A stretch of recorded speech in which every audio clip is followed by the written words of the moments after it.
ஒரு வீட்டோட டோரை உடைச்சிட்டு உள்ள போன சில ஆண்கள் அங்கிருந்து ஒரு இளம்பெண் ஜெனிஃபர் பேனை தாக்குறாங்க. தாக்குனது மட்டும் இல்லாம அந்த பொண்ணு சுயநினைவை இழந்ததுக்கு அப்புறமா அந்த வீட்டோட ஸ்டேர் கேஸ்ல கட்டி வச்சிருக்காங்க. அவங்க அம்மாவையும் அப்பாவையும் அவங்களோட ரூம்குள்ள வச்சு மல்டிபிள் டைம் ஷாட் பண்றாங்க. இதுல அந்த பொண்ணோட அம்மா இறந்து போறாங்க, அப்பா உயிர் பிழைக்கிறாங்க. அந்த இடத்துக்கு போலீஸ் வந்ததுக்கு அப்புறமா ஜெனிஃபர் பேன் மட்டும்தான் விட்னஸா இருந்தா. ஜெனிஃபர் பேனுக்கு மட்டும்தான் அவங்க எல்லாம் யார் யாரு அப்படிங்கிறது கொஞ்சமாவது தெரியும். விசாரணைகள் ஆரம்பிக்குது. ஆனா இந்த விசாரணையோட முடிவுல யாருமே நினைச்சு பார்க்க முடியாத ஒரு விஷயம் நடந்துச்சு. இந்த சம்பவம் கனடாவில் நடக்குது. ஒன்டாரியோ அப்படிங்கிற ஒரு பகுதியில் வசிக்கக்கூடிய ஒரு இமைகிரண்ட் ஃபேமிலி தான் ஜெனிஃபர் பேனோடது.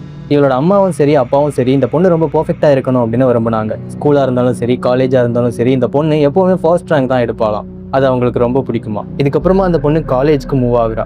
அப்போதான் ஒரு பிரச்சனை ஆரம்பிக்குது. என்ன அப்படின்னா அந்த பொண்ணு காலேஜ் போறதுல அம்மாவுக்கும் அப்பாவுக்கும் சந்தேகம் ஏற்படுது. இதை பத்தி விசாரிக்கும் போது அந்த பொண்ணு காலேஜே படிக்கல அப்படின்னும், காலேஜ்க்கு ஃபீஸ் கட்டுறதா சொல்லிட்டு வாங்கிட்டு போன காசெல்லாம் ஊதாரித்தனமா செலவு பண்றா அப்படின்னும் தெரிய வருது. Throw back to school days. அந்த பொண்ணு ஸ்கூல்லையும் முதல் ரேங்க் எல்லாம் எடுக்கலையாம். அதிகமாக ஃபெயிலான அந்த பொண்ணு ரிப்போர்ட் கார்டை போலியாக தயாரித்து கொண்டு வந்து கொடுத்துருக்கா. இது தெரிஞ்ச அம்மாவாலையும் அப்பாவாலையும் அதை தாங்கிக்க முடியல. அந்த பொண்ணை டார்ச்சர் பண்ண ஆரம்பிக்கிறாங்க. அந்த பொண்ணுக்கு ஃப்ரீடம் கொடுக்கறது கிடையாது, பாய் ஃப்ரெண்டு கூட பேச விடுறது கிடையாது, வீட்டை விட்டு வெளியே அனுப்புறது கிடையாது. இந்த மாதிரியான டைம் பீரியட்ல தான் அந்த வீட்டை உடைச்சிட்டு வந்த 3 பேர் இந்த செயலை செஞ்சிருக்காங்க. ஆரம்பத்தில் ஜெனிஃபர் பேன் அப்படின்னு எடுத்துக்கிட்டா அவள் ஒரு விட்னஸ். ஆனால் கேஸோட முடிவில் அவள் ஒரு சஸ்பெக்டாக மாறுறா. ஜெனிஃபர் பேன் கிட்ட ஒவ்வொரு தடவை விசாரணை நடத்தப்படும் போதும் ஒன்றுக்கு பின்னாடி ஒன்று அப்படின்னு கதைகள் மாறுச்சு. இன்வெஸ்டிகேட்டர் இந்த கேஸை இன்னும் டீப்பராக எடுத்துகிட்டு போனாங்க.